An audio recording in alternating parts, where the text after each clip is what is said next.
Ya, Shalom, selamat malam, Bapak Ya, Ibu, saudara-saudari yang terkasih. Kita jumpa pada malam hari ini bersama Romo Suto Panitro dan tema bekal pada malam hari ini adalah pengharapan. Dan selama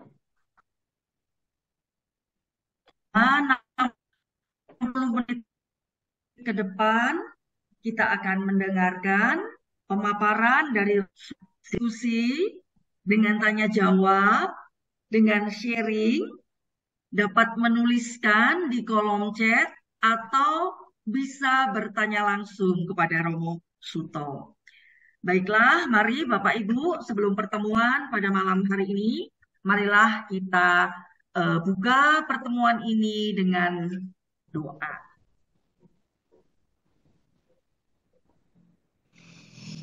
Dalam nama Bapa dan Putra dan Roh Kudus, amin. Bapa yang Maha Baik, sungguh kami bersyukur dan berterima kasih bahwa pada malam hari ini kami, putra-putrimu, dapat kembali bersama, berkumpul, dan mendengarkan pemaparan bekal yang akan dibawakan oleh Romo Suto.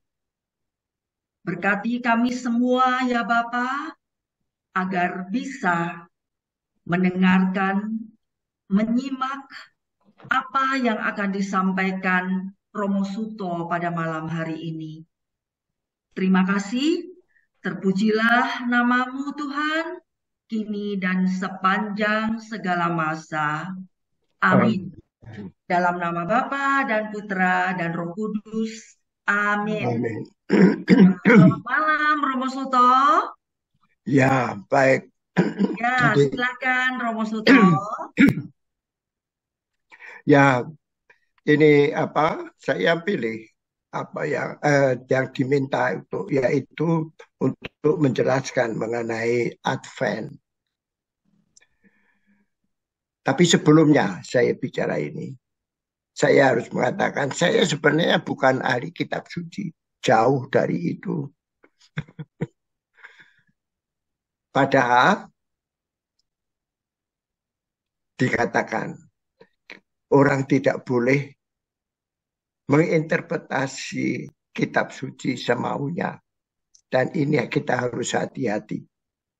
Oleh karena itu, saya juga mencoba untuk hati-hati sekali. Jangan sampai nanti kita seolah-olah tidak menyampaikan sabda Tuhan, tetapi kata-kata saya sendiri. Nah, itu saya kira yang harus saya hindari. Dan supaya semua juga tahu itu bahwa nah, kata Advent sebenarnya itu artinya datang.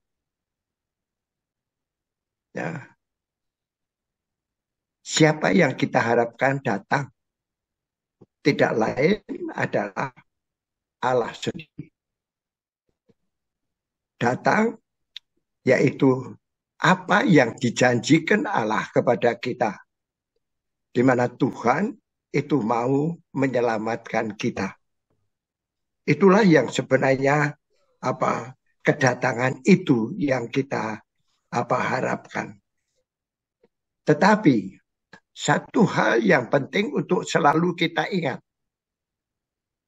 Allah itu abadi.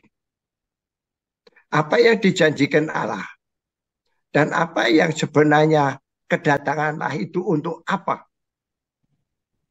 Itu sebenarnya sudah selesai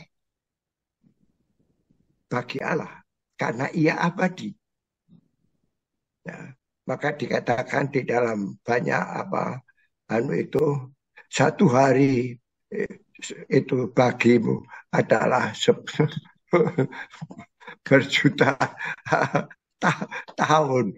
Tetapi itulah sebenarnya yang kita harus selalu ingat. yaitu bahwa semua itu sudah terjadi. Ya.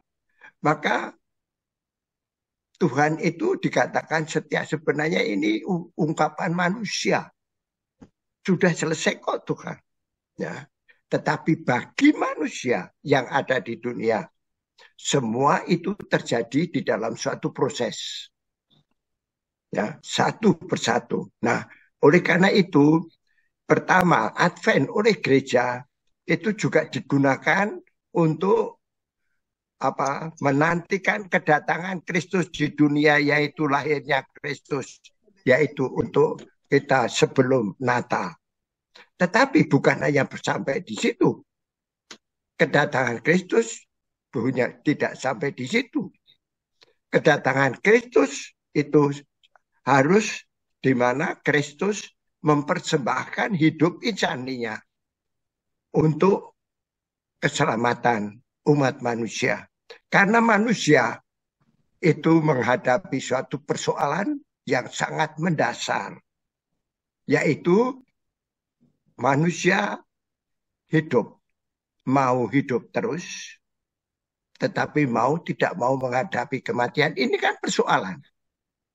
Nah, dan persoalan itu, semua persoalan, sekecil apapun, itu harus diselesaikan. Apalagi persoalan ini adalah persoalan yang paling mendasar bagi kita. Ya, kita mau hidup terus, tapi kita menghadapi kematian. Apakah manusia bisa mengatasi kehidupan kita itu dengan menghadapi kematian? Dengan menghadapi kematian, kita mau mengalahkan kematian. Itu manusia tidak bisa. Ya, yang bisa hanya satu, yaitu Allah.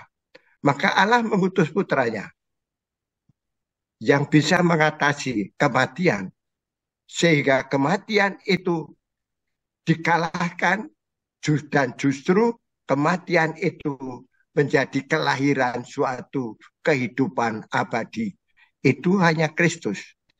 Yaitu Kristus mempersembahkan, disalibkan, wafat di dalam salib, tetapi dikuburkan selama 3 hari, tetapi Kristus bangkit dari alam maut. Nah, inilah Kristus mengalahkan kematian itu untuk kehidupan manusia.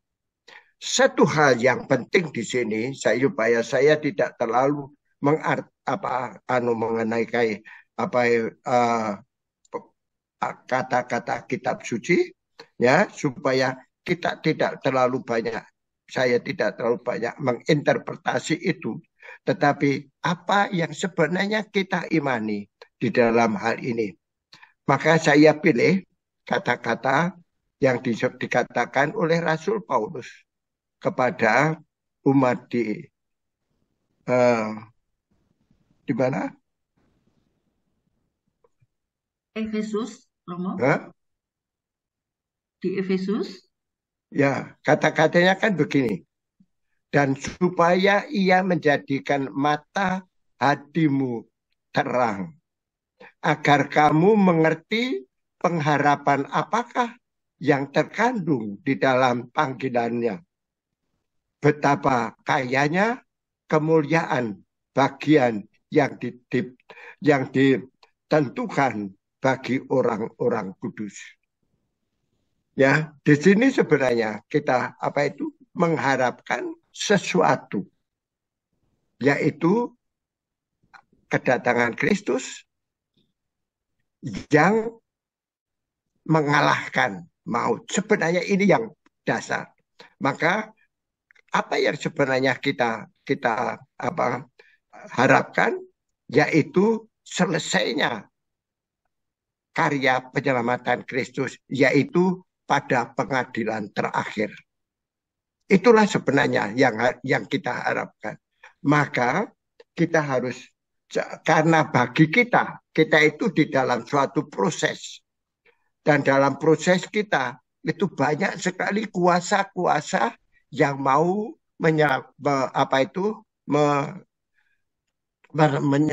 menguasai kita dan juga lalu membawa kita kepada apa yang sebenarnya harusnya kita pegang. Ya, minggu yang lalu kita merayakan Kristus sebagai Raja alam semesta. Apa yang sebenarnya pada waktu itu yang disampaikan gereja kepada kita? Yaitu bahwa semua yang bisa menguasai manusia itu akan disingkirkan oleh Kristus. Dan banyak sekali di dunia ini yang mau menguasai kita. Maka kita apa yang harus kita tadi kalau dikatakan bahwa kita itu harus mata hati kita menjadi terang. Apa yang harus kita lakukan dan kita perhatikan di dalam hal ini? Ya, Allah itu maha kuasa. Maka Kristus satu-satunya kuasa adalah yang datang dari Allah. Kata-kata Yesus kepada Pontius Pilatus pada waktu dia diadili. Ya, Pontius Pilatus agak jengkel sebenarnya. Karena Kristus ditanya diam aja, nggak mau jawab apa-apa. Lalu dia mengatakan, apakah kamu tidak tahu bahwa aku berkuasa untuk menghukum dan melepaskan kamu, membebaskan kamu? Apa jawab Yesus? Kamu tidak berkuasa apapun kalau kamu tidak diberikan kuasa itu dari atas. Maksud Kristus, kuasa dari siapa yang memberikan? Allah sendiri. Tetapi Pontius Pilatus menangkap ini kaisar. Nah, semua kuasa di dunia ini, kalau tidak berasal dari Tuhan, kuasa itu akan merusak. Ini yang sebenarnya kita harapkan, bahwa supaya kita itu selalu bisa berpegang kepada apapun yang mau menguasai kita, yang tidak dari Allah. Ya, itu kita harus mencoba untuk menyingkirkan. Ya, padahal banyak sekali ya yang bisa menguasai kita. Ya, itu banyak sekali. Sekarang ini, zaman sekarang ini, yaitu misalnya saja uang. Itu sekarang uang itu sangat berkuasa itu. Ya. Maka sampai Tuhan mengatakan jangan kamu menyembah Allah dan Mammon. Ya. Ini sekarang kuat sekali justru dalam sisi ini. Ya. Tetapi bukan hanya itu. Hobi kita pun juga bisa membelenggu kita. Ya. Justru menguasai kita dan mengarahkan apa yang sebenarnya menyenangkan diri kita. Dan sebagainya. Banyak sekali hal yang menyebabkan kita ini mau dikuasai, tetapi justru diarahkan untuk merusak diri kita sendiri. Maka Rasul Paulus mengatakan, apa yang harus kita lakukan untuk menyingkirkan ini? Supaya mata hatimu terang dan kamu mengerti pengharapan apakah yang sebenarnya di dalam pengharapan itu, apakah itu sungguh-sungguh kita hayati dengan benar. Ini yang harus kita pegang teguh. Nah, kita ini selama di dunia ini, kita selalu ada dua hal yang selalu ada di dalam pemikiran kita, yaitu apa yang sebenarnya kita harapkan sebagai pribadi. Ya, sebagai pribadi kita itu mengharapkan kita itu menjadi manusia yang bijaksana, yang baik, ya, yang merdeka, yang mempunyai suara hati yang benar. Itu sebenarnya yang diharapkan.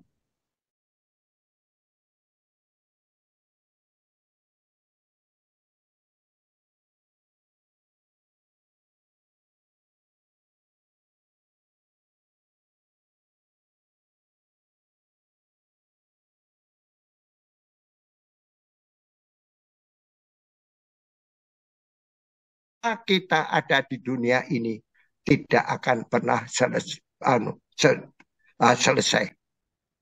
Tapi kita yang mempunyai harapan, kita mau mencoba mengalahkan, mencoba mendekati agar supaya apa yang diharapkan oleh pribadi kita, yaitu supaya kita ini dikuasai oleh Allah, sehingga kita itu nanti mencapai apa yang sebenarnya panggilan Tuhan, yaitu bahwa kita harus hidup abadi bersama Allah sendiri.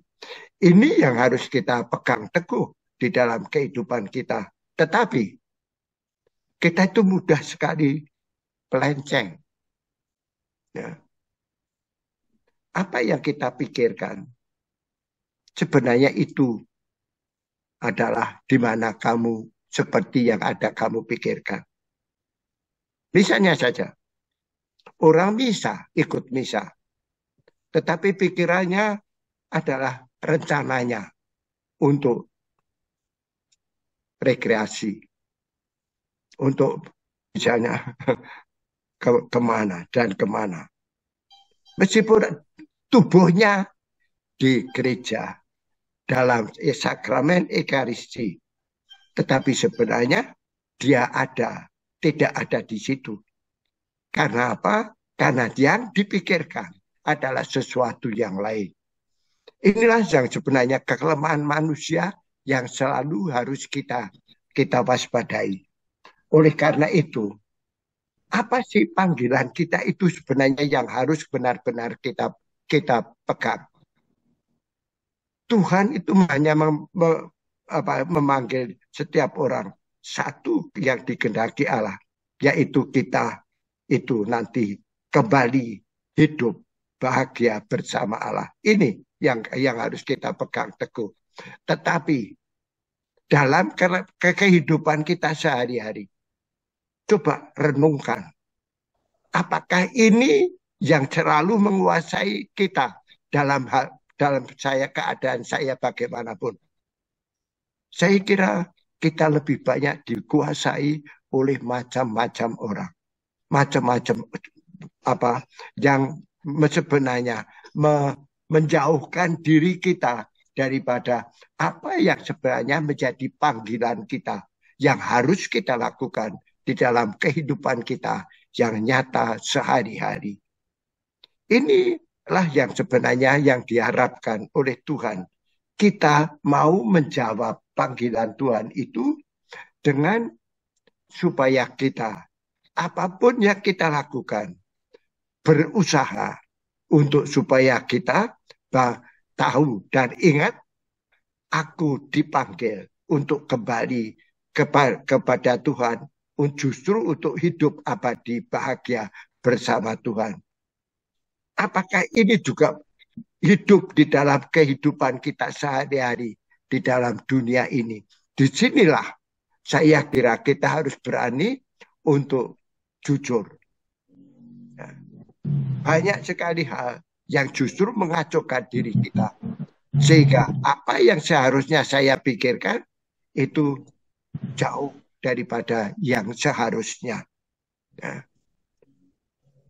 Saya misalnya saja, saya sharing ya. Saya mempunyai kesulitan. Tanah yayasan saya tidak bisa saya kuasai benar karena perbuatan mafia tanah.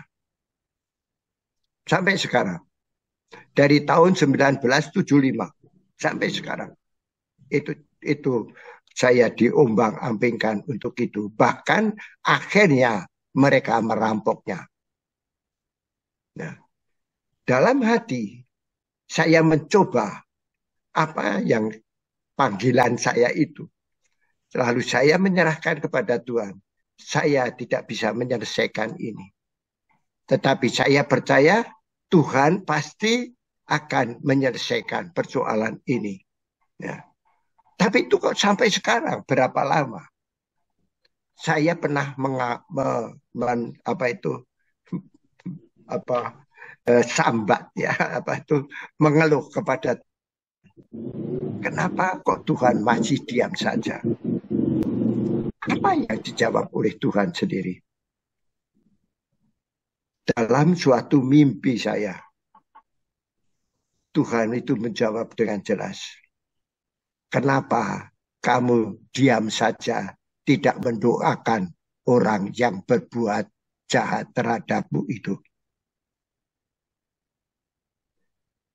Disinilah sebenarnya saya menyadari bahwa dalam kehidupan di dunia ini, dalam hal apapun, kita harus berjuang untuk selalu ingat apa sebenarnya yang harus kita pilih di dalam menghadapi banyak hal selama hidup kita ini. Hanya satu yang harus kita perhatikan, yaitu kita mohon terang dari Tuhan agar supaya hati kita terang dan kita lalu bisa mendengarkan apa yang dikehendaki Tuhan saat ini, detik ini, menghadapi persoalan ini yang perlu saya lakukan. Dan ini suatu perjuangan yang tidak akan berhenti selama kita masih di dunia ini. Ini perjuangan kita. Maka saya bisa dikatakan hidup di dunia ini adalah suatu perjuangan untuk supaya kita itu bisa menjawab panggilan Tuhan itu dengan benar. Supaya nanti di akhir zaman kedatangan Kristus yang mengadili umat manusia, kita berada di sebelah kanan. Itulah yang sebenarnya kita harus usahakan di dalam kehidupan kita sehari-hari. Nah, disinilah beratnya kehidupan kita sebagai orang Katolik. Namun, kalau kita perhatikan, ya, Tuhan itu tidak membiarkan kita sendiri berjuang. Tuhan selalu menolong kita. Banyak sekali hal yang sebenarnya itu Tuhan mau menolong kita. Masalahnya, kita menangkap atau tidak. Di dalam kehidupan ini Tuhan selalu mau memperhatikan kita. Kalau kita juga memperhatikan Tuhan, kita akan lalu menjadi terang hati kita seperti kata Rasul Paulus itu.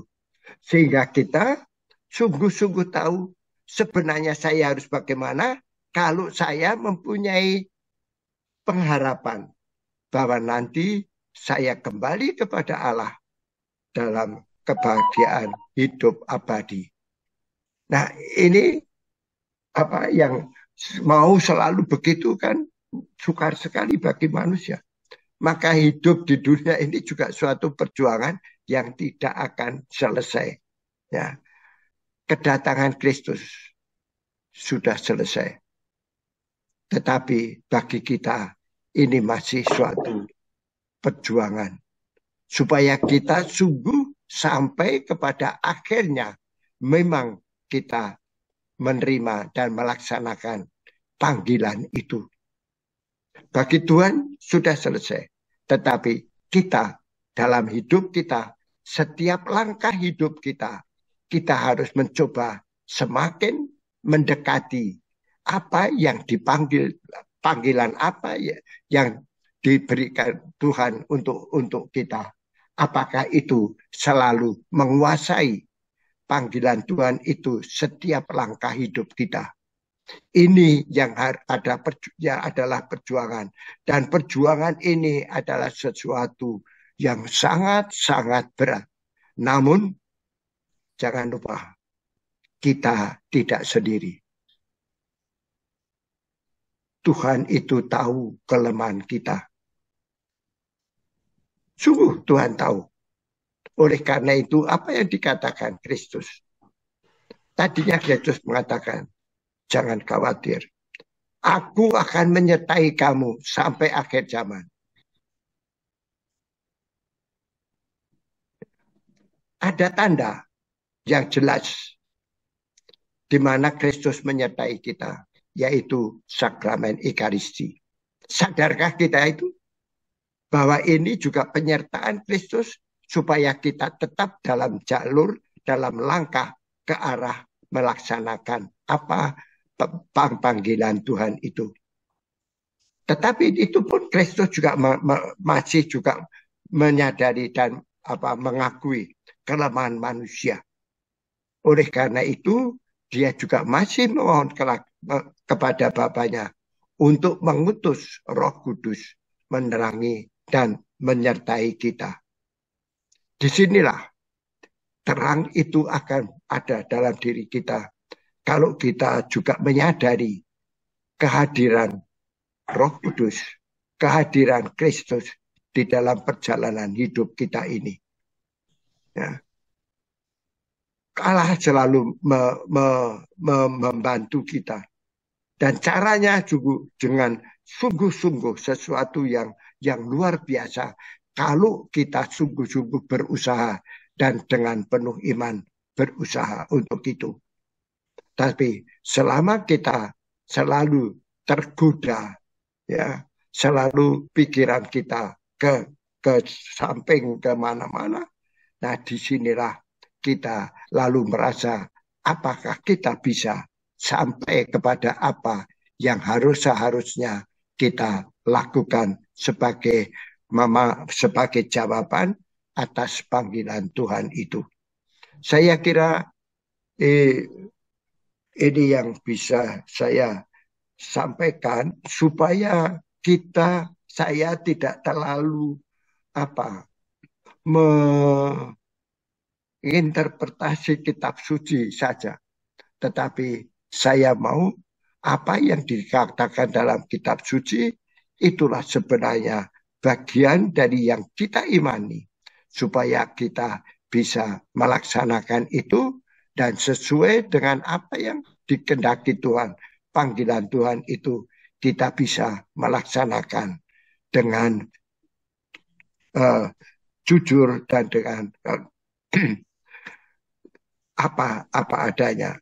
Dan kita juga oleh karena itu kita harus berani mengakui kelemahan kita sendiri. Salah satu sisi yang kerap kali mengganggu kita sudah merasa saya dekat dengan Tuhan. Saya sudah satu dengan Kristus karena saya sudah menerima semua sakramen lengkap. Akan tetapi sebenarnya kadang-kadang ini kita lupakan di dalam langkah-langkah itu. Maka saudara-saudara yang terkasih, Tuhan sungguh mengenal kita. Maka satu hal yang sangat penting untuk supaya kita bisa memahami panggilan kita itu yang sebenarnya begitu kaya dan mulia, yaitu kalau kita berani mengakui dengan rendah hati, saya manusia lemah. Amin. Saya kira itu sampai di situ saya anukan. Monggo silakan kalau mungkin ada pertanyaan atau apa yang mau disampaikan. Terima kasih Romo Suto ya untuk pemaparannya ya. Kita banyak mendapatkan hal-hal yang sungguh sangat bagus ya. Dan kalau boleh saya sampaikan bahwa tadi Romo mengatakan bahwa yang kita harapkan datang adalah Allah sendiri ya. Nah, Allah itu abadi. Nah, kedatangannya untuk apa? Nah, di sini kita juga sekaligus memaknai masa Advent ya Romo ya, bahwa di dalam masa Advent ini kita menantikan lahirnya Kristus sebelum menyambut Natal. Kedatangan Kristus untuk keselamatan umat manusia. Nah, ini Romo yang tadi disampaikan oleh Romo bahwa manusia itu inginnya hidup terus, tapi harus menghadapi kematian, ya. Dan manusia tidak sanggup untuk menghadapi kematian itu, Romo. Maka tadi Romo sampaikan bahwa Allah mengutus putranya untuk bisa mengatasi kematian itu. Ya, jadi Kristus mengalahkan kematian untuk kehidupan kita. Nah, tadi juga Romo mengatakan mengambil dari bacaan surat Rasul Paulus pada umat di Efesus, ya, dengan temanya pengharapan, yaitu mengharapkan sesuatu, yaitu kedatangan Kristus yang mengalahkan maut, ya, karena kuasa itu datang dari atas, yaitu Allah sendiri, dan kuasa yang tidak berasal dari Tuhan itu tentu akan merusak. Demikian ya Romo ya. Satu hal yang tadi saya ingat dari Romo Suto bahwa Tuhan itu tidak membiarkan kita sendiri untuk berjuang. Ya, karena tentu saja hidup di dunia ini adalah perjuangan yang tidak pernah selesai. Ya, dan Tuhan akan menyertai kita sampai akhir zaman. Nah, Bapak Ibu, saudara-saudari yang terkasih, demikian pemaparan dari Romo Suto ya. Adakah mungkin dari Bapak Ibu yang ingin ditanyakan atau di-sharingkan ya sehubungan dengan tema pengharapan, tema Advent pada malam hari ini? Silakan Bapak Ibu.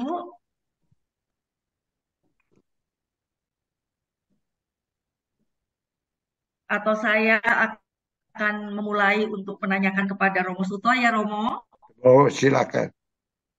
Ya, Romo, makna Advent ini bisa juga dimaknai dari Hah? Yohanes ya, yang berseru-seru di padang gurun Romo, ya, yang persiapkan jalan bagi Tuhan ya, luruskanlah. Jadi Yesus Sang Mesias akan datang ke dunia ya. Jadi jalan yang berkelok-kelok akan diluruskan, yang tidak rata akan diratakan supaya nyaman bagi yang melewatinya. Romo, bagaimana untuk mengaitkan masa Advent ya dari jalan ini dari Yohanes dengan tadi yang disampaikan oleh Romo dari surat Rasul Paulus kepada umat di Efesus. Terima kasih Romo. Ya, kenapa Advent itu diadakan pada untuk menjelang Natal? Mm-mm. Ya, kita harus ingat kelahiran Yesus itu memang kedatangan Kristus. Tetapi itu baru langkah pertama bagi kita. Langkah selanjutnya itu masih jauh. Oleh karena itu kita tidak hanya berhenti Natal Advent itu hanya untuk Natal. Advent itu untuk supaya kita sampai kepada ujungnya, yaitu kedatangan Kristus menghadiri umat manusia di akhir zaman. Saya kira itu yang perlu kita pegang teguh ya. Ya Romo, artinya saat ini kita sedang mempersiapkan kedatangan Yesus Sang Raja Agung itu ya Romo. Oleh Ya, karena itu ya harus dipersiapkan sebaik-baiknya ya. Jadi mungkin bukan lagi soal jalan secara fisik, tapi paling tidak adalah hati dan sikap kita di dalam mempersiapkan kedatangan Yesus ya Romo ya. ya, ya. Satu hal yang mungkin itu bisa juga mengganggu kita ya, yaitu kita bisa sombong. Kenapa saya katakan begitu? Kemarin Senin sampai Selasa, para romo itu kumpul di Samadhi Klender. Lalu kita bicara mengenai apa yang sekarang ini ada dan itu. Ya. Sebenarnya masyarakat kita ini begitu sebenarnya sudah rusak sekali. Tetapi kerusakan itu disebabkan oleh pengertian yang keliru dalam banyak hal. Misalnya, etika itu tidak difahami dengan benar. Bagi orang Katolik tahu mana yang dosa, mana yang tidak. Itu orang Katolik lebih bisa itu. Meskipun ada yang kurang, tentu saja. Itu kelemahan kita. Tetapi juga misalnya saja, mereka tidak bisa mengerti dan apa artinya kuasa itu. Kalau tadi saya katakan kuasa yang dari Allah itulah yang menyelamatkan kita. Tapi kuasa yang tidak dari Allah itu akan merusak. Kalau kita dikuasai oleh hal-hal yang lain, sekarang misalnya saja kekuasaan sendiri di Indonesia itu seperti apa? Itu jadi rebutan. Partai-partai itu kan rebutan kuasa. Supaya apa? Karena dengan berkuasa dia bisa menjadi kaya. Nah ini yang susah itu. Nah inilah yang sebenarnya kan sudah. Nah maka kita harus sadar benar. Kekuasaan kita, kemerdekaan kita, itu hanya akan menyelamatkan kita. Akan membawa kita kepada kebahagiaan kalau itu menurut apa yang dikehendaki Tuhan, yaitu untuk kebaikan. Tetapi sekarang demokrasi, kebebasan diartikan seperti apa? Semau gue. Ini merusak. Ya. Tuhan sendiri sudah mengatakan pada awal, kamu adalah terang dunia. Iman kita sebenarnya membawa kita kepada pengertian-pengertian apa yang ada di dunia ini lebih jelas daripada orang lain. Maka Rasul Paulus juga mengatakan, aku akan mengajarkan ilmu yang tidak dikenal dunia. Dan itu kita pelajari. Dan itu sudah kita terima. Dan kita mau melaksanakan itu yang tidak dikenal dunia. Inilah yang sebenarnya apa yang terjadi di sini. Maka sebenarnya kerusakan di Indonesia itu sudah luar biasa. Ya. Kita harus ingat, kita pun juga dipanggil. Bukan hanya untuk menyelamatkan diri kita, tetapi kita juga dipanggil untuk menyelamatkan sesama kita. Marilah kita lebih banyak juga berdoa agar supaya bangsa kita ini sungguh-sungguh bisa mau mendengarkan apa terang yang disampaikan Tuhan kepada kita. Nah, kita tidak bisa apa-apa kalau kita tidak menjadi tokoh di masyarakat. Maka tapi kita masih tetap bisa sesuatu, yaitu kita berdoa bersama demi keselamatan umat masyarakat kita. Dan ini yang saya kira harus menjadi perhatian kita secara khusus.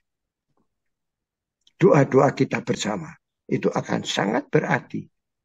Ya, karena Tuhan mengatakan, kamu adalah terang dunia. Kamu harus menunjukkan perbuatanmu yang baik. Terang, perbuatan diterang. Ya. Orang yang mau berbuat jahat itu adalah diam-diam, sembunyi-sembunyi.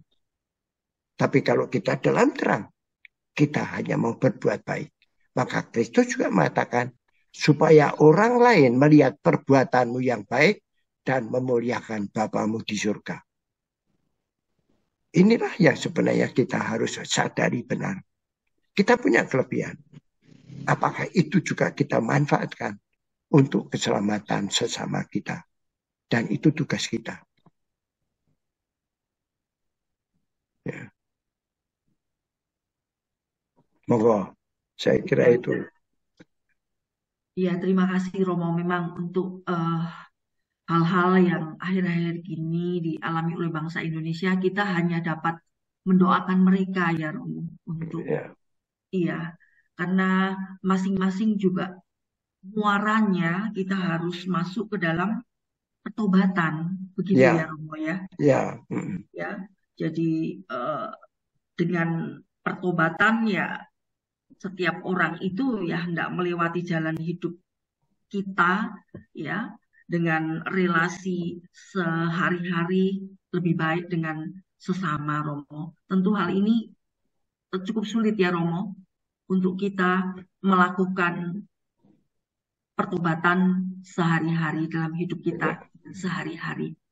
Nah, Bapak Ibu, eh, ayo silakan ini yang mau bersharing ya Romo ya mengenai pengharapan kedatangan Yesus ya Romo ya Ya, yang silakan. sudah dialami ya. Ayo silakan Bapak Ibu. Kebetulan ada Romo Suto yang hadir di dalam pengajaran pada malam hari ini.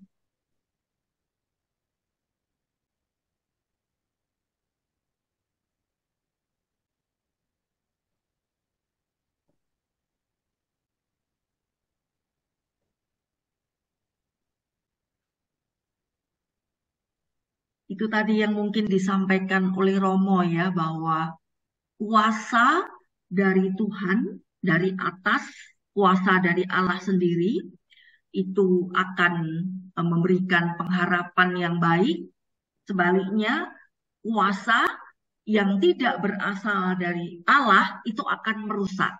Ya, mungkin sebagai contoh kuasa-kuasa yang saat ini terjadi di negara kita ini ya Romo, yang masing-masing ingin berlomba di dalam memperebutkan kuasa-kuasa itu. Seperti itu ya Romo ya. Ya. Ya. Tapi ada pengertian kuasa yang harus kita juga renungkan ya. Allah itu kan maha kuasa Iya Romo. ya. Tuhan Allah menciptakan segala sesuatu. Semua yang ada termasuk manusia. Kalau kita amati apapun yang ada yang diciptakan Tuhan itu semua baik. Bahkan sebenarnya masing-masing itu berguna untuk bukan hanya dirinya sendiri, tetapi untuk keseluruhan. Coba saja renungkan. Ya, pohon berarti nggak bagi kita? Bukan hanya buahnya, tetapi bahwa pada pada siang siang hari semua pohon itu mengeluarkan yang kita butuhkan, yaitu Oksigen ya Romo. ya kan kita ini kan ini kan. Nah itu semua teratur dan itu dijaga oleh Tuhan. Lalu Tuhan minta karena di alam ini yang paling tinggi yaitu manusia. Maka manusia diberi wewenang untuk menjaga supaya keadaan alam ini tetap baik seperti yang dikehendaki Tuhan. Nah ini kan Tuhan itu sebenarnya kan berkuasa, tetapi kuasanya itu seperti apa? Sama dengan manusia sudah jadi berdosa. Tapi Tuhan apa yang dilakukan? Tuhan mau mengutus putra tunggalnya untuk menjadi manusia, untuk menolong manusia, untuk mengampuni manusia. Maka kuasa itu oleh Tuhan terlaksana di dalam melayani. Kalau kita itu sungguh berkuasa dari Allah, kuasa itu akan melayani. Tetapi sekarang banyak kuasa digunakan untuk yang lain. Dan inilah kerusakan yang sangat luar biasa.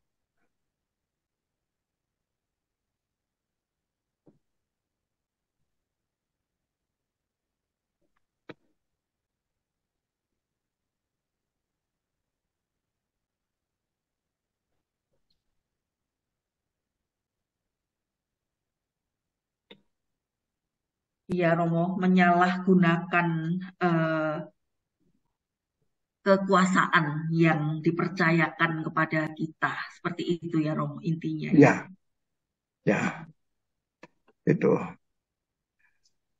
Kita kan juga tidak merawat dunia kita sendiri kan. Itu banyak sekali terjadi. Maka akibatnya banyak terjadi bencana. Itu bukan hukuman Tuhan, tapi itu akibat daripada kita tidak melaksanakan apa yang sebenarnya harusnya kita lakukan.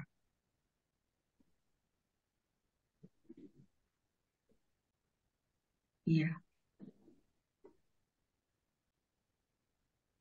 Maka juga bukan hanya berdoa, tetapi bahwa kita di tengah masyarakat, kita hidup sebagai bagian dari masyarakat yang menjadi ragi pada masyarakat. Maka Kristus juga mengatakan kamu adalah ragi dunia. Dan ini jangan juga dilupakan. Bukan hanya terang dunia, tapi kita itu juga menjadi ragi dunia. Perbuatan baik yang kita lakukan di tengah masyarakat itu pasti ada gunanya dan mempengaruhi keadaan di sekitar kita. Bukan hanya untuk diri kita, tetapi itu akan berguna juga untuk orang lain.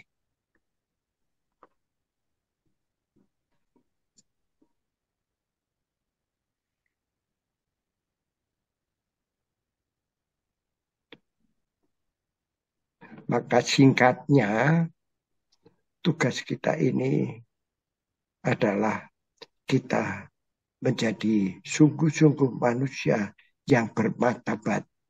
Seperti yang dikatakan Pontius Pilatus. Ya.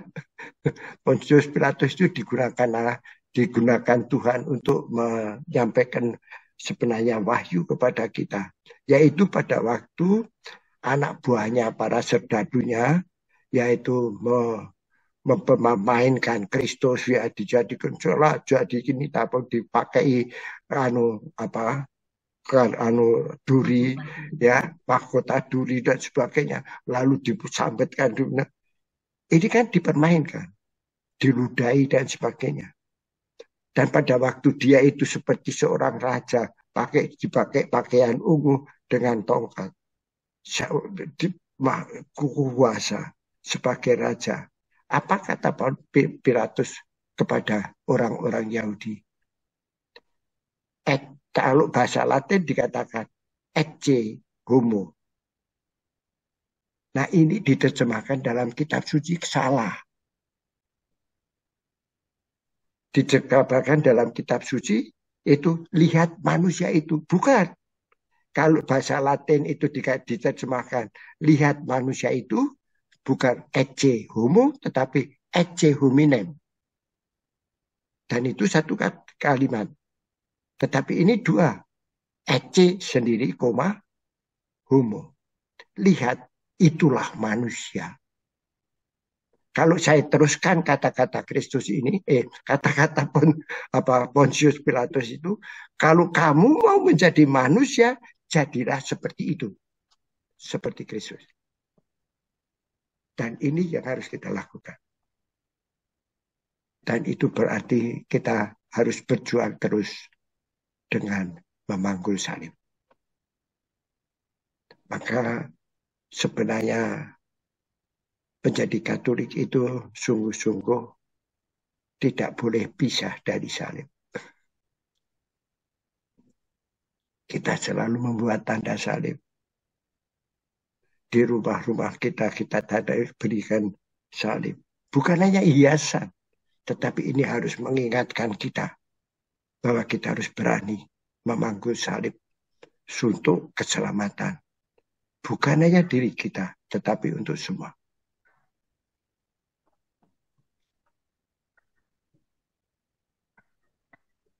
Iya, Romo. Artinya kita diminta untuk menyangkal diri, Ya, memikul salib, dan mengikuti Yesus. Ya, seperti apa yang tadi disampaikan oleh Pontius Pilatus kepada Yesus. Ya, dan memang itu perlu perjuangan yang terus-menerus ya, Romo, setiap hari. ya, ya, Di dalam memikul salib-salib kecil kehidupan kita yang terkadang tanpa kita sadari kita banyak sekali mengeluh ya Romo dengan salib-salib kecil kita.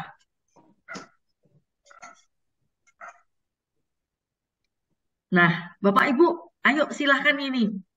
Ini Pak Irwan Handoyo. Silakan Pak Irwan. Ya, selamat malam semuanya. Selamat malam, Romo. Selamat malam. Ya, saya ingin tanya, tadi Romo mengatakan bahwa dalam hidup kita ya sesuai iman kita, ya kita harus mengacu kepada Kristus yang disalib. Sehingga kehidupan kita harus memikul salib. Ya, pertanyaan saya adalah, iman kita Katolik, kita punya pengharapan. Apakah lalu di dunia ini sebenarnya tidak ada kebahagiaan, Romo? Tapi kebahagiaan itu dalam pengharapan. Tapi di dunia ini kita memang harus memikul salib. Bagaimana, Mo? Itu pertanyaan ya, saya. Terima ya. kasih. Kebahagiaan dunia itu sementara. Ada, tetapi sementara. Misalnya kita bisa mempunyai kayak kita bisa berbuat ini dan berbuat itu, kita merasa bahagia. Tetapi kebahagiaan seperti itu adalah kebahagiaan semu. Berbeda dengan kalau kita itu mampu misalnya saja memaafkan orang yang menyakiti hati kita. Dan itu dengan tulus.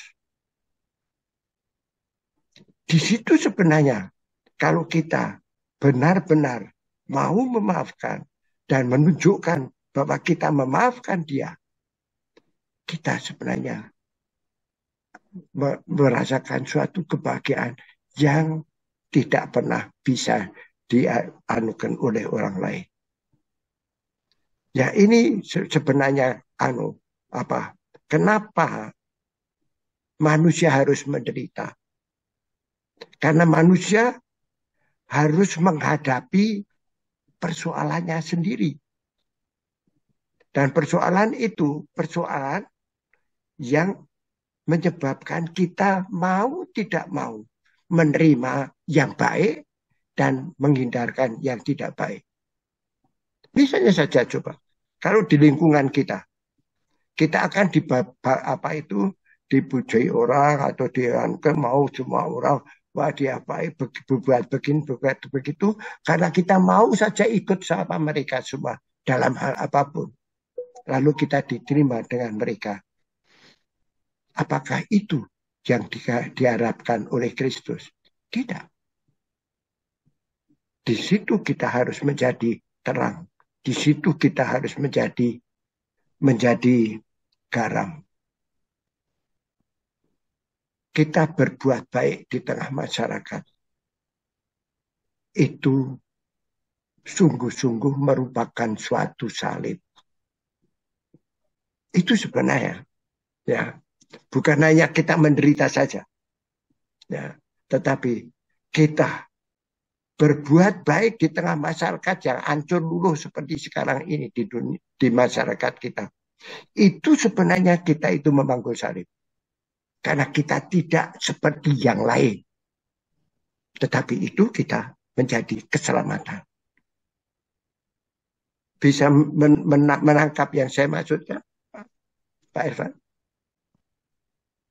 Ya, agak bingung mau sebenarnya. Hah?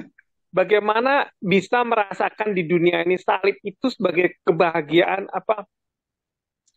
Sebagai Nah, satu ya keselamatan. Walaupun kita mikul salib tapi kita yakin itu selamat. Itu bagaimana ya Mo ya? bagaimana? Coba diulangi.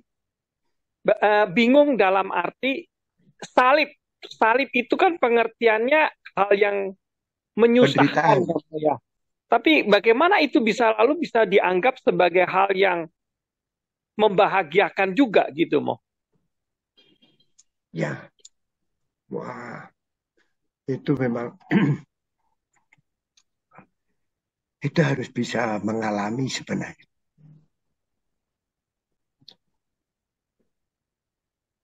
Kalau kita bisa mengalami itu, kita baru bisa mengatakan ya. Terus terang aja, saya pernah mengalami. Ya. Saya pernah mengalami bahwa saya itu difitnah luar biasa.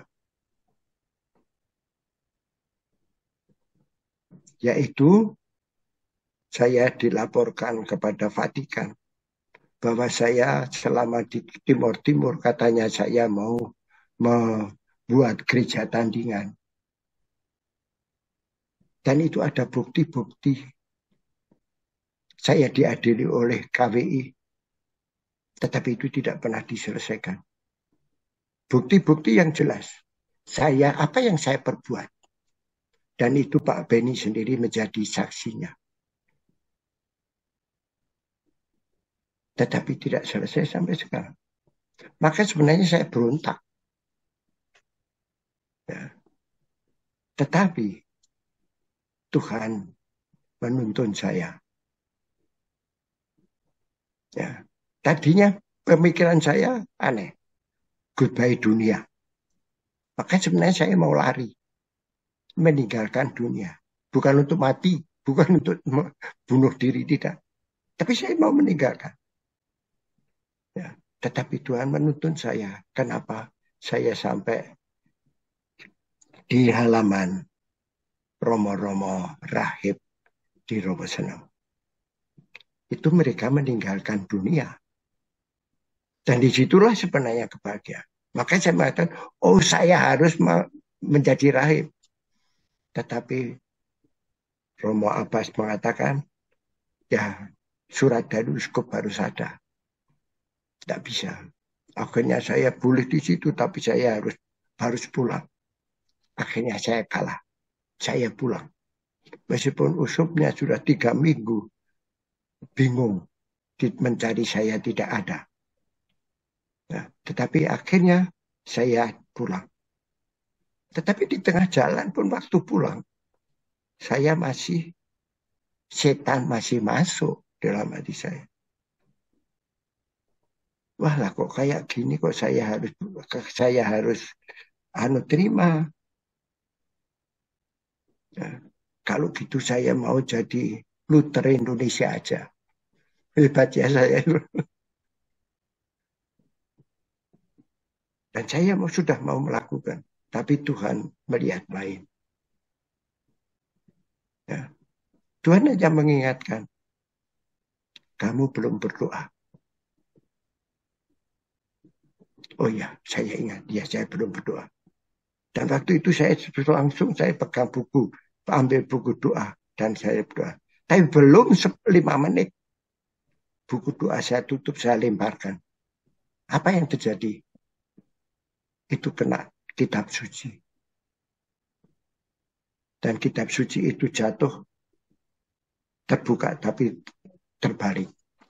Waktu saya buka, saya ambil, Dari 2 halaman itu saya seolah-olah hanya melihat satu kalimat. Eli, Eli, lama sabachthani. Kata-kata Yesus waktu mau meninggal dunia. Dan saya seperti gemetar. Saya tidak tahu apa yang saya lakukan. Mungkin lebih dari 1 jam saya diam berdiri, pegang buku kitab suci itu. Saya baru sadar karena ternyata saya menangis. Dan waktu kena air mata saya kena tangan dan kitab suci, baru saya sadar. Dan disitulah Tuhan seperti mendorong saya. Kamu harus memaafkan.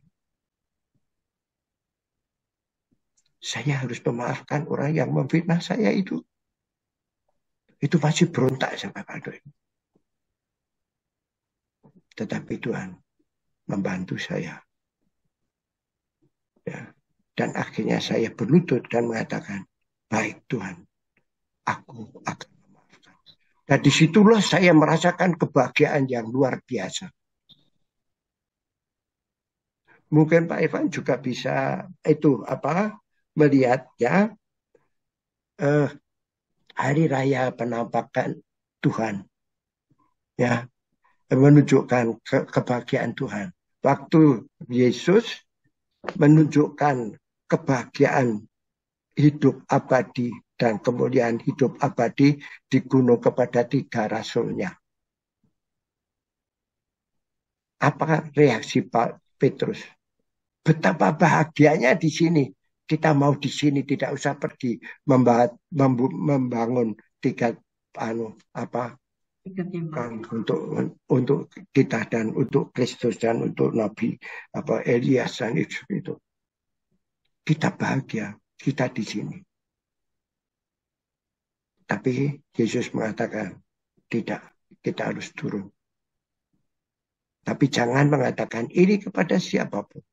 Nah, melihat kemuliaan Tuhan pada waktu Kristus menampakkan itu, kebahagiaan yang tidak bisa diungkapkan dengan kata-kata manusia. Karena itulah suatu kebenaran yang rohani. Selama kita masih punya tubuh ini, kita tidak bisa membayangkan apa arti itu. Tetapi kalau kita merasakan, itu bisa kita merasakan. Tetapi untuk mengungkapkan, saya kira kita tidak bisa. Dan itulah sebenarnya kenapa perbuatan baik itu dalam dunia yang penuh dosa itu sama dengan memikul salib. Karena kita dianggap aneh.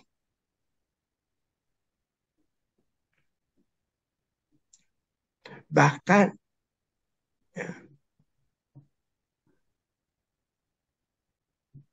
orang berdoa saja bisa diedek. Waduh, sucinya. Tapi itu sebenarnya apakah itu benar-benar pujian? Mungkin justru lain. Hal-hal semacam ini terjadi. Ya. Perbuatan baik belum tentu diterima oleh orang lain. Bahkan mungkin kita jadi dimusuhi. Itulah yang sebenarnya dimaksud dengan salib. Ya. Bukan hanya sengsara. Ya. Tetapi penderita, ya sakit, dan itu semua itu penderitaan. Tetapi yang dimaksud Tuhan salib adalah sesuatu yang sebenarnya sesuatu yang baik, tetapi justru ditolak oleh orang lain.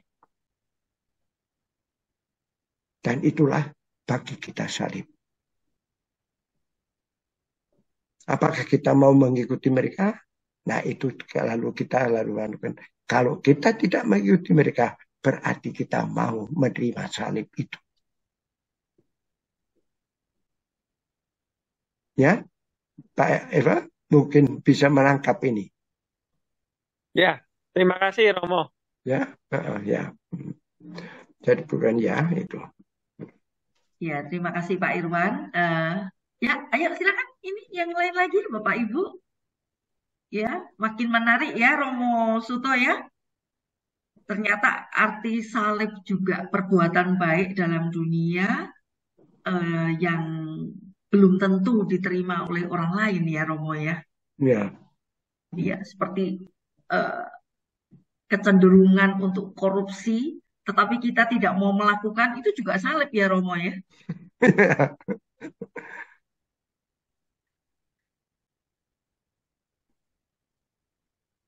Ya, silakan mungkin Bu Rosita mau memberikan sharingnya.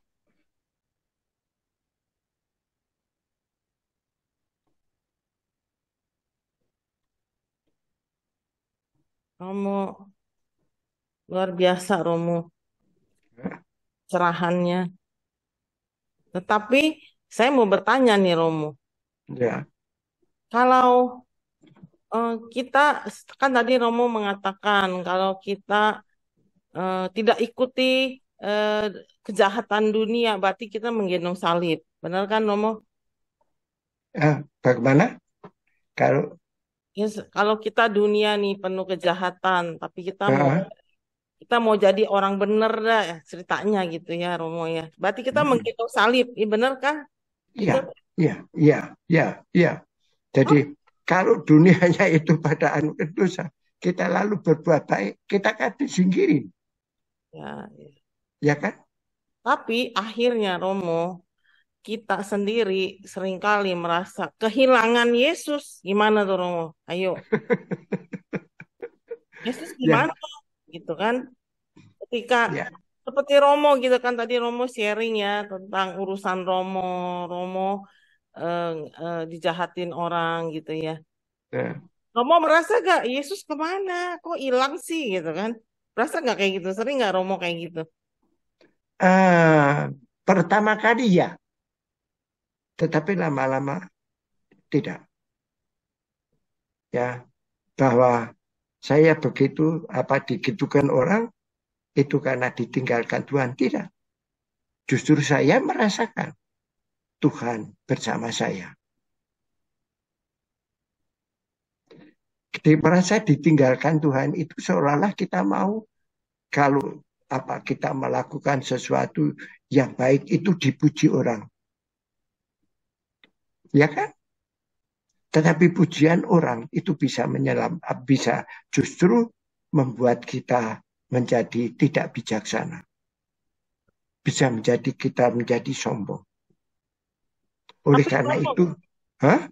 tapi Romo Yesus sendiri pernah mengatakan Eli Eli lama sabatani, bukannya Ya, Yesus merasa ditinggalkan sama bapaknya. ya, itu karena penderitaan sebagai manusia. Kematian itu sebenarnya adalah meninggalkan Allah. Dan saat kematian itu sebenarnya Tuhan Bapa meninggalkan dia. Kealahan Bapa itu diambil dari dia. Itulah sebenarnya yang dimaksudkan oleh Kristus. Dan kematian itu sebenarnya adalah seperti itu. Kita itu mati, itu berarti kita lepas dari Allah. Itulah kematian. Selama Tuhan ada di dalam kita satu dengan Tuhan, kita itu tetap hidup. Maka sebenarnya perasaan tidak seperti ditinggalkan Tuhan itu tidak. Itu justru keliru karena Tuhan tidak pernah meninggalkan kita. Ya. Kita saja yang merasa lain sebagai manusia. Karena itu kemanusiaan kita, kejasmanian kita itu selalu mau merasakan, ikut merasakan. Ya, padahal justru kita itu kerap kali harus mengendalikan kejasmanian kita ini.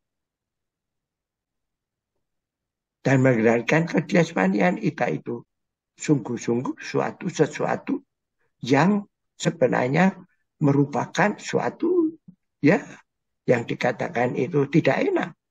Maka Kristus mengatakan, kalau kamu mau mengikuti aku dan tidak menolak dirimu, kamu tidak pantas untuk itu. Apa maksudnya? Ya, maksudnya adalah bahwa kita harus berani untuk mengendalikan keinginan tubuh kita yang mau senang, bahagia, puas, dan sebagainya. Dan itu yang dianggap bahagia di dunia ini. Bukan itu kebahagiaan. Bersatu dengan Allah, hidup abadi. Nah, ini yang tidak bisa kita bayangkan.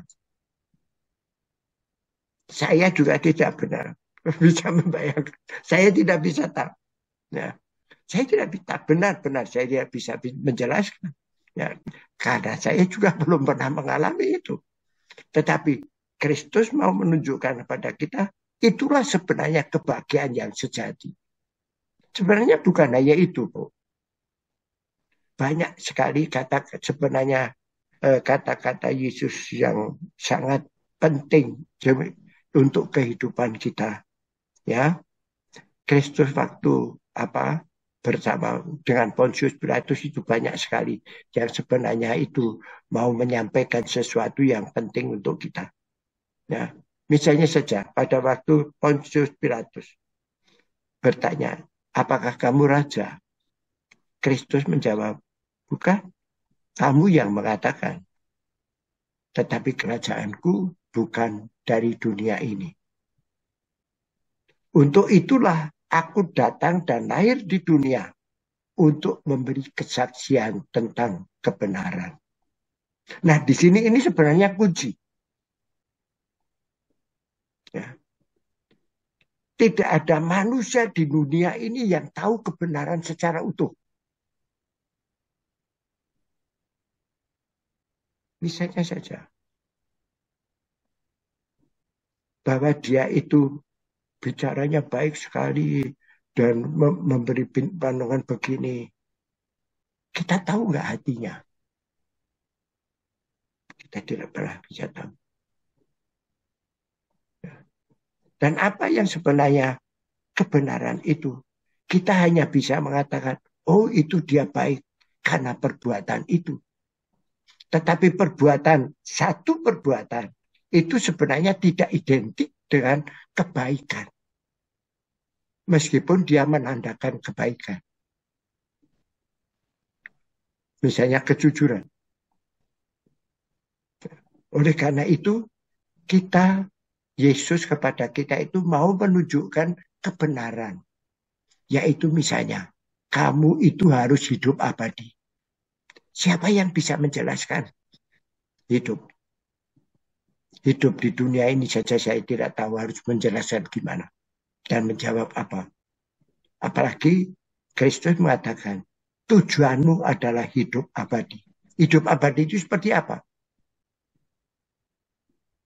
Saya kira itulah yang menjadi persoalan bagi manusia selama masih di dunia ini. Kita tidak bisa menangkap dengan baik, maka kita hanya bisa percaya. Karena yang mengatakan Kristus dan itu Allah, maka saya beriman. Iman adalah kepercayaan yang tidak bisa dibuktikan oleh manusia sendiri. Tapi saya percaya itulah benar apa yang dikatakan Kristus. Nah, inilah bedanya iman dan percaya. Tidak ada bukti, tidak ada hal-hal lain yang menunjukkan itu kebenaran, tetapi kita menerima itu kebenaran. Karena apa?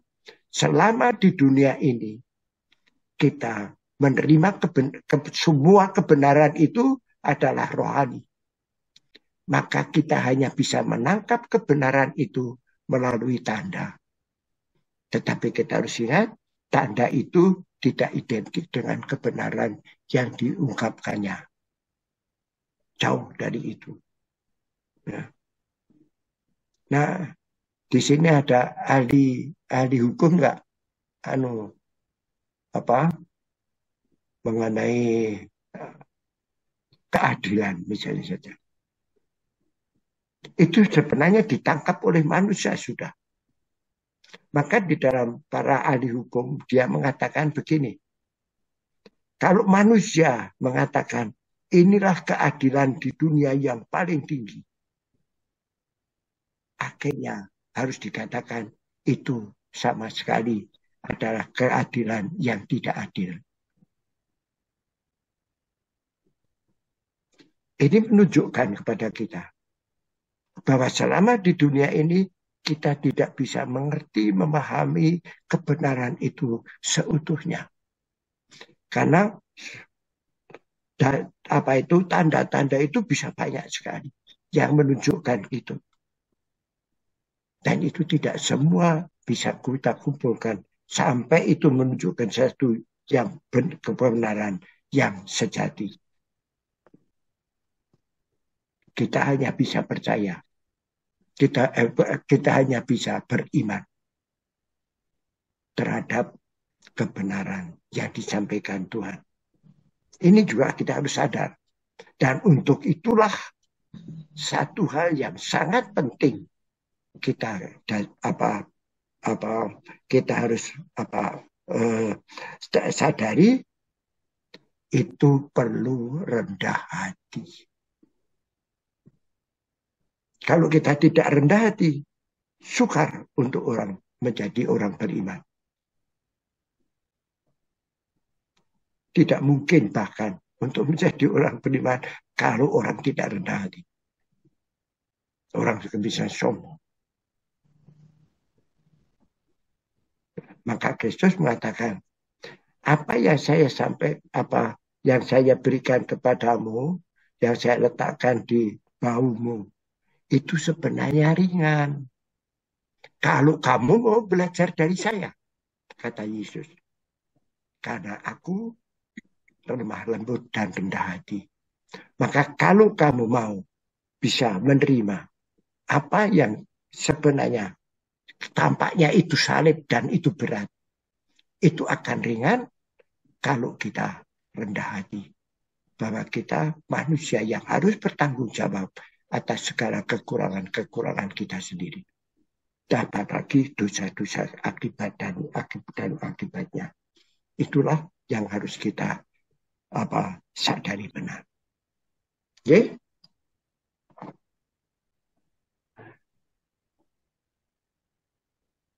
Terima kasih Romo. Jadi kebenaran yang sejati, kebenaran yang seutuhnya itu hanya dapat diimani ya Romo.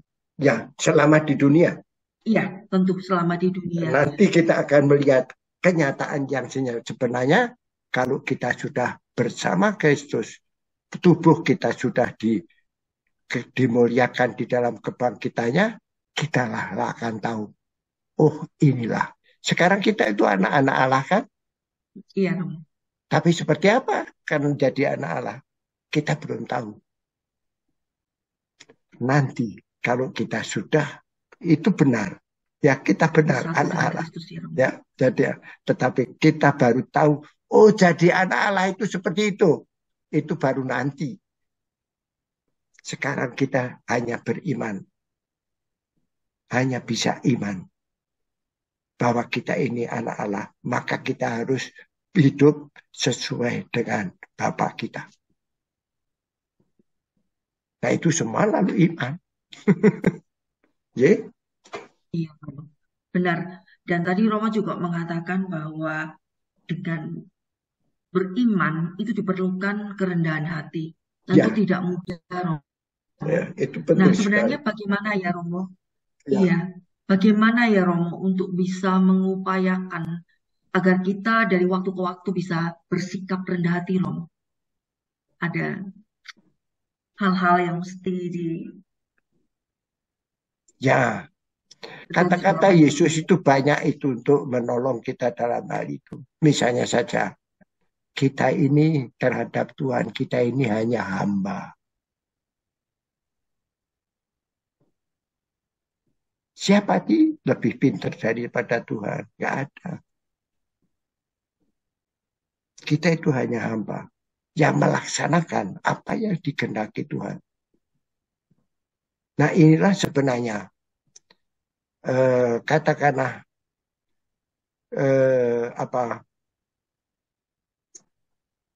suatu kehidupan rohani sebagai hamba. Ini juga penting sekali. Ya. Karena kita harus merasakan, mengakui di hadapan Tuhan kita itu bukan apa-apa. Kita itu bukan apa-apa.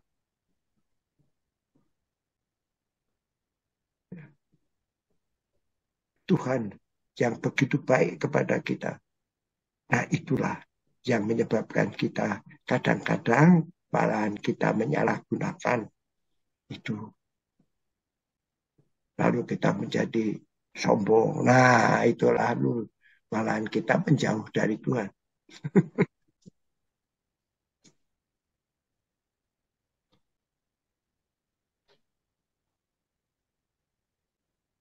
Ye? Ya, dengan sombong merasa diri tidak membutuhkan Tuhan lagi ya Romo ya. Iya. Ayo silakan Bapak Ibu.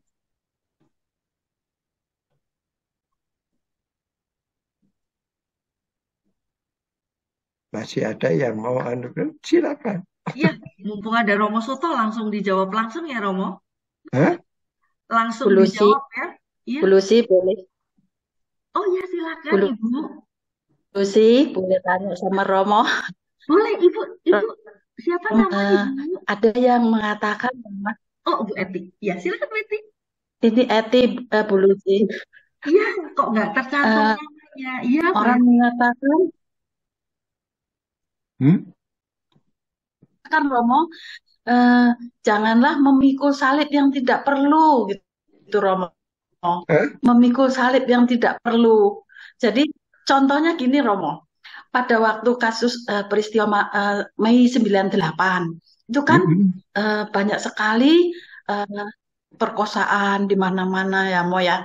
Kemudian ada beberapa orang yang malah pergi selamat Romo karena takut nanti ikut di dalam korban pemerkosaan untuk anak-anaknya itu. Jadi apakah itu boleh dikatakan mencari keselamatan kan Romo? Tapi apakah itu lalu menjadi boleh dikatakan oh itu kan namanya memikul salib yang tidak perlu? Itu bingung saya Romo. Mohon pencerahan Romo. Nah itu lain itu. itu sangat berbeda itu. Jadi kalau misalnya saja kita mengalami sesuatu yang tidak baik kan begitu toh, ya? Karena di masyarakat itu terjadi, ya. Dan itu mengenai diri kita, ya.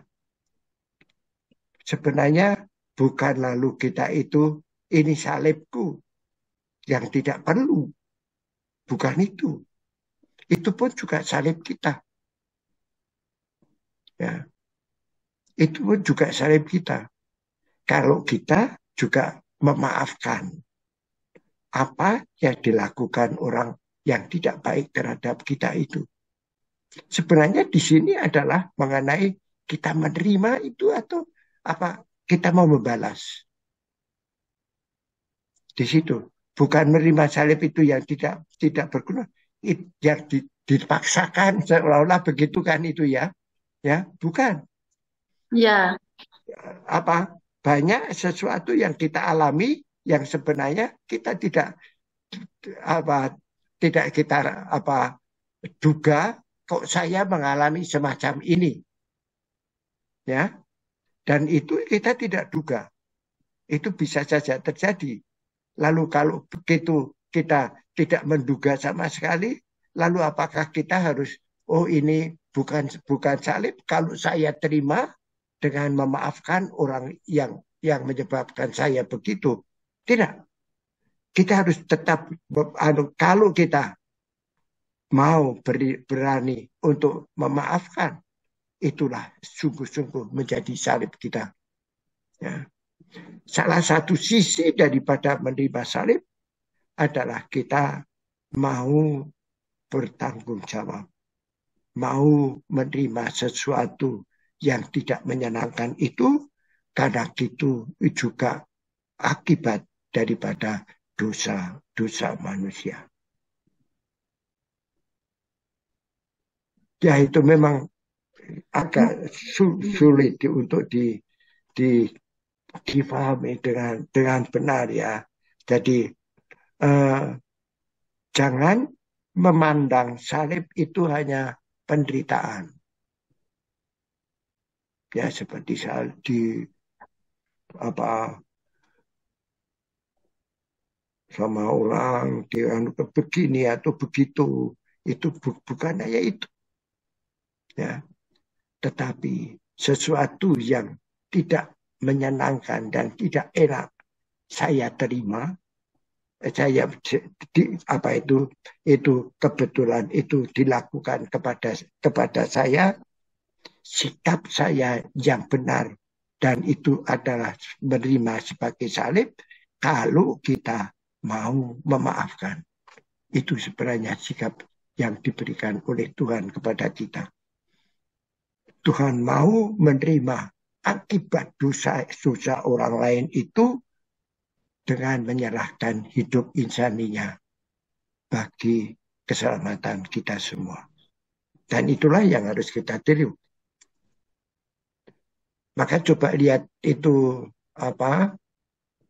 dua penjahat yang disalibkan bersama Kristus. Ya. Kan yang satu menghina Tuhan.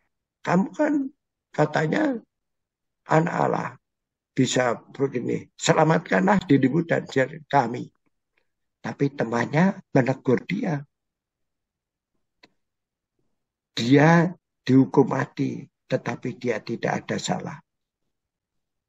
Tetapi kita berdua dihukum mati. Itu karena kesalahan kita. Nah ini kan pengakuan bahwa saya menerima hukuman mati karena perbuatan kita. Itulah sebenarnya kita mau menderita salib. Ya. Juga misalnya sesuatu yang tidak menyenangkan datang pada saya dan saya alami. Mungkin itu juga suatu peringatan akan perbuatan kita yang lain. Seperti orang yang disalibkan bersama Kristus. Ya, sehingga Kristus mengatakan dengan dia mau bertanggung jawab. Apa yang saya terima hari ini, yaitu dihukum mati, itu sesuai dengan perbuatan saya. Dan itulah yang diterima Kristus sebagai pertobatan. Maka Kristus mengatakan, hari ini juga kamu berindividu bersama aku. Ya. Kelihatannya kan, tapi itulah. Berani mengakui itu. Itu lalu Kristus menerima itu. Tanggung jawab.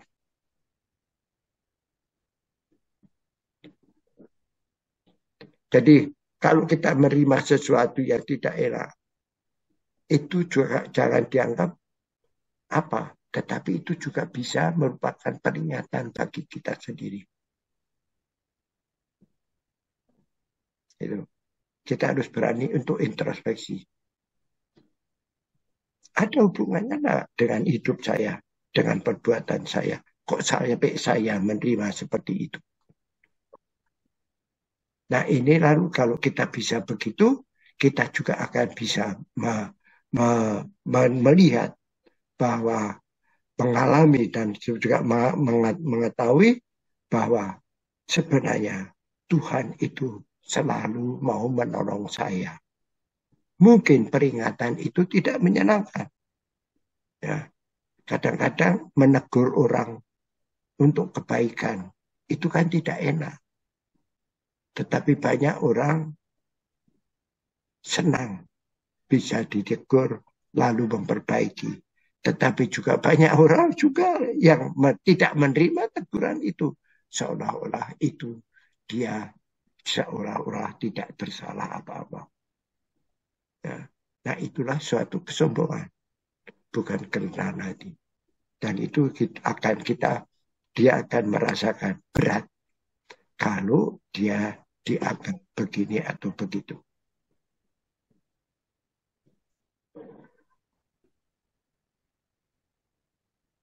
Romo, jadi kasusnya itu kan daripada nanti jadi eh, korban pemerkosaan itu kan lebih baik lari ke luar negeri, Romo. Jadi apakah itu bisa dikatakan memikul salib yang tidak perlu gitu loh, Romo?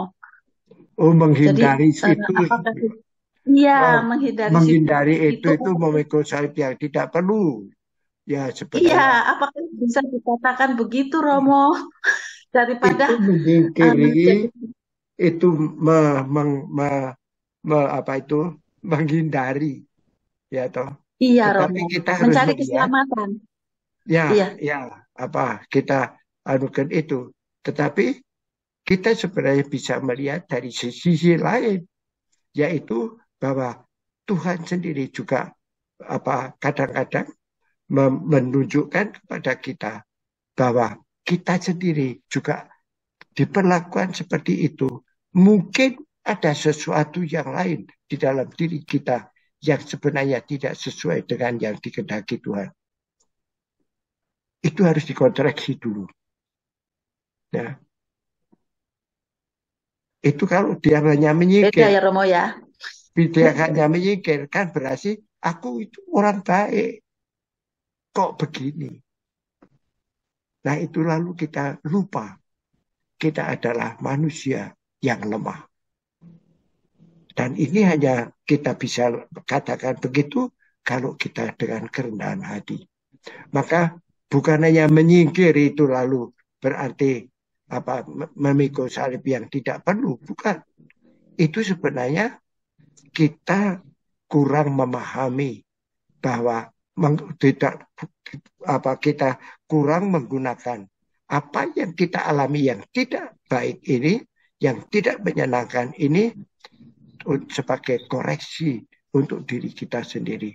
Kita tidak sebelum mengoreksi diri kita sendiri. Koreksilah diri kita sendiri. Pasti itu nanti ada ketemu sesuatu yang memang itu, oh ya, itu bisa begitu karena aku begini.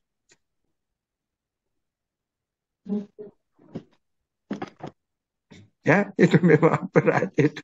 Ya. Iya, Romo, itu yang membuat bingung kadang-kadang ya, Romo, daripada anak Ya, saya diperkosa, lebih baik dibawa lari ke luar negeri saja, cari selamat kan gitu, Romo. ya. Tapi di sana juga belum tentu juga sama. Di sana juga ada Belum tentu sesuatu yang aman ya, lain. Romo ya. Hah? Juga ada yang Sih. sesuatu yang lain. Dalam bentuk yang lain.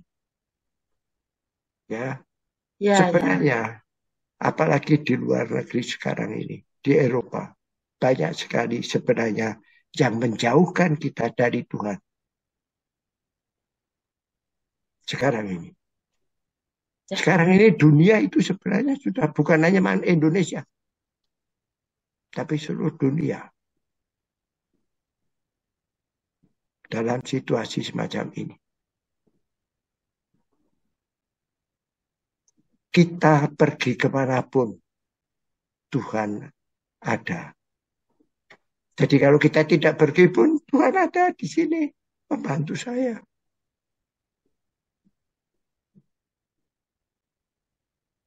Bersama Kan Tuhan. seperti nubuat, Hah? bacaan apa nubuat, seperti nubuat Nabi Daniel hari ini kan, Romo, bahwa kekuasaan Belsasar itu kan akan runtuh ya, Romo, karena rakyatnya, rajanya, semuanya sudah menyimpang dari hidup kebenaran Tuhan. Nah, Nah, iya. masih kondisi Indonesia saat ini kan juga mengerikan, Romo. Jadi Ya, terpikir bagaimana nanti nasib kita gitu, Romo. justru itu panggilan kita. Jangan kita nasib kita nanti bagaimana. Kita harus berusaha untuk menolongnya, untuk kita dekat dengan Tuhan. Tuhan yang akan menuntun kita. Nah, kita itu kerap kali lupa. Tuhan itu akan selalu mau menuntun kita. Kalau kita memang mau melaksanakan apa yang dikehendaki Tuhan. Jadi kita kalau tadi seperti yang Ibu katakan, itu seolah kita lebih menggunakan pikiran kita sendiri daripada kita itu menyerahkan diri kepada Tuhan. Apa yang harus kita lakukan menghadapi situasi ini? Kita seharusnya mencari itu. Apa yang harus kita lakukan? Nah, kalau itu, lalu kita akan sungguh-sungguh berarti dalam kehidupan kita itu bagi keselamatan kita maupun keselamatan sesama.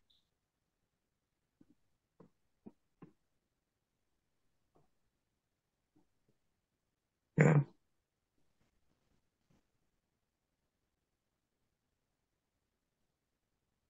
Itu mengungsi itu apa di awal Bukan daripada jalan keluar ya awal Romo ya. awal daripada Iya. kita merasa aku baik, aku tidak seperti orang lain, saya lebih baik dari itu, maka saya menghindari itu.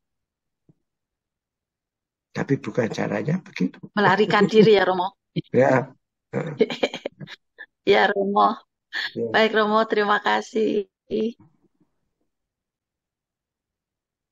Romo, kan Romo Ya, kan udah berapa generasi nih ya, eh, apa? pemilu ya. Romo kan udah Mm-mm. ngalamin dari zaman dulu, zaman Jepang ya. Kan sekarang dengan situasi seperti sekarang banyak orang mengatakan gini, wah akhir zaman sudah dekat. Tapi ya Romo ya, ketika saya bicara dengan anak muda nih, anak saya sendiri, mereka mengatakan, anak saya mengatakan seperti ini. Sekarang ada sosmed, jadi kita semua tahu. Mama tahu nggak zaman Hitler lebih parah lagi. Menurut Romo gimana? Apakah Romo yang hidup sudah berapa berapa kali mengalami pemilu kan? Romo kan udah benar-benar makan asam garam ya Romo ya. Itu menurut Ya, Romo apakah ini tanda-tanda akhir zaman atau memang apa ya? Karena kita ada sosmed, jadi kita banyak tahu kan, mm, banyak tahu, jadi kita juga lama-lama ikut stres gitu. Kalau dulu kan orang nggak tahu, ya. Kalau membantai saya zaman. kalau saya memandang begini, ke situasi semacam ini terjadi karena pengertian kekuasaan itu tidak dilakukan sesuai dengan kehendak yang kuasa Allah, tetapi dia menggunakan dari kuasa lain, dan itu yang akan merusak. Dan banyak sekali sebenarnya bukan hanya kekuasaan, ya toh. Tetapi sebenarnya misalnya saja demokrasi. Demokrasi kok diartikan semau gue. Demokrasi itu kan kedaulatan. Itu kan kebebasan manusia. Ya toh. Manusia itu bebas kalau manusia berbuat baik. Manusia bukan bebas kalau dia berbuat jahat. Dia terbelenggu oleh kejahatan. Dia tidak orang bebas. Orang yang bebas adalah orang yang berbuat baik. Maka kalau hanya orang itu mau merebut kekuasaan untuk kaya, untuk bisa berkuasa dan sebagainya, itu yang sebenarnya salah diartikan. Dan karena itu akan merusak seluruhnya. Ya. Memang benar, pada waktu kemarin malam itu di pertemuan para imam, lalu pembicara itu menerangkan semuanya itu, lalu reaksi saya memang mengatakan kerusakan Indonesia sudah sebegitu jauh. Ya. Dan itu disebabkan oleh pertama, pengertian etika itu tidak tahu. Pengertian kemerdekaan tidak tahu. Pengertian kuasa tidak tahu. Apa yang sebenarnya artinya itu bagi manusia? Itu mereka tidak tahu. Gereja Katolik mengajarkan semuanya itu kalau kita mau tahu apa artinya itu. Nah, itu yang harus kita lakukan.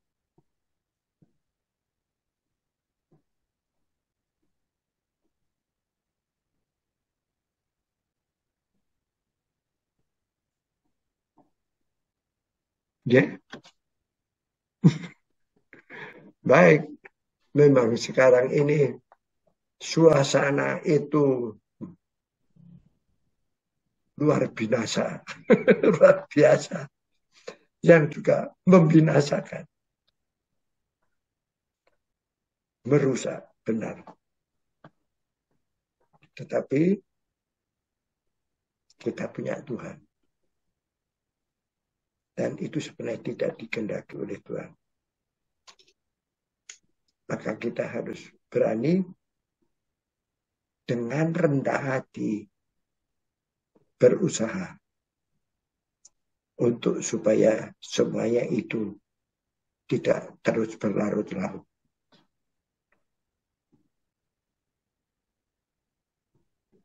Kalau kita umat Katolik berani semuanya menunjukkan perbuatan kebaikan di tengah masyarakat kita. Kita sungguh akan menjadi terang. Kita sungguh akan menjadi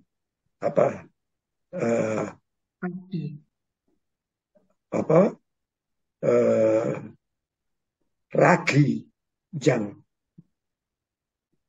membuat masyarakat itu terasa lebih menyenangkan dan menyegarkan. Saya kira itu yang harus kita lakukan. Itu berat. Maka kalau saya di umat Katolik yang mempunyai kedudukan yang cukup di tengah masyarakat, saya kira itu yang harus mereka lakukan, usahakan. Tetapi kita yang tidak menjadi rakyat biasa begini, ya kita hanya bisa satu, berdoa bersama. Marilah kita banyak berdoa bersama untuk keselamatan bangsa manusia ini. Bukan hanya Indonesia.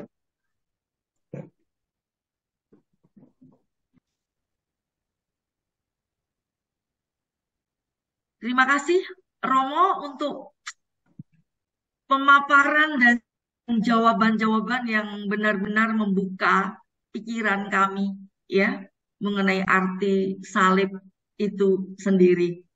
Ya. Baik, Bu. Mohon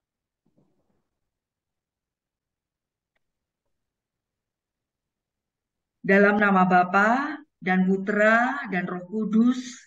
Amin. Bapa, kami sungguh bersyukur dan berterima kasih bahwa pertemuan bekal pada malam hari ini dapat berjalan dengan baik.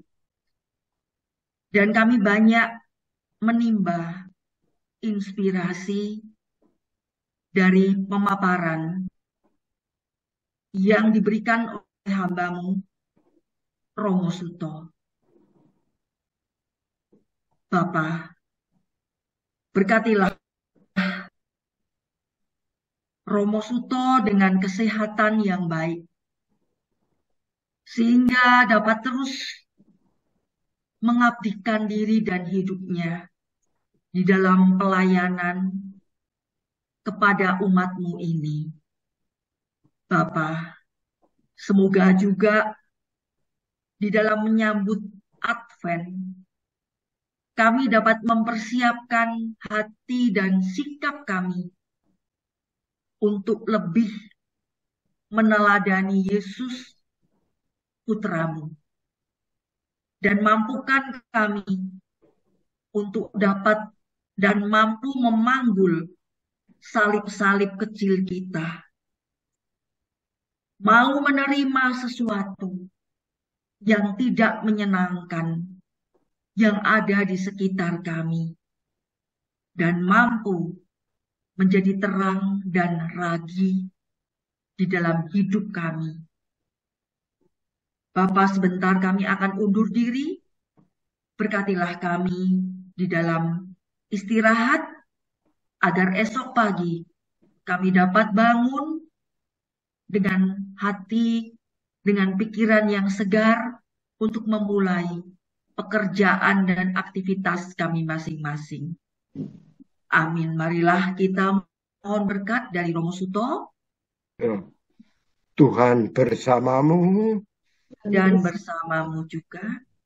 Semoga saudara-saudari diberkati oleh Allah Bapa yang Maha Kuasa, Bapa dan Putra dan Roh Kudus. Amin. Terima kasih banyak. Ya. Oh, Kasih Romo Suto. ya, saya juga terima kasih. Makasih Romo Anda, Terima kasih Suto. Romo Suto. Terima kasih Anda, Bu Lucy. Makasih Romo Suto. Bu ya, Rosita, Bu Lucy. Ya, Terima terima kasih kasih Bapak Ibu yang sudah bergabung di Zoom KKS. Terima kasih. Sampai Terima jumpa. kasih Bu Rosita.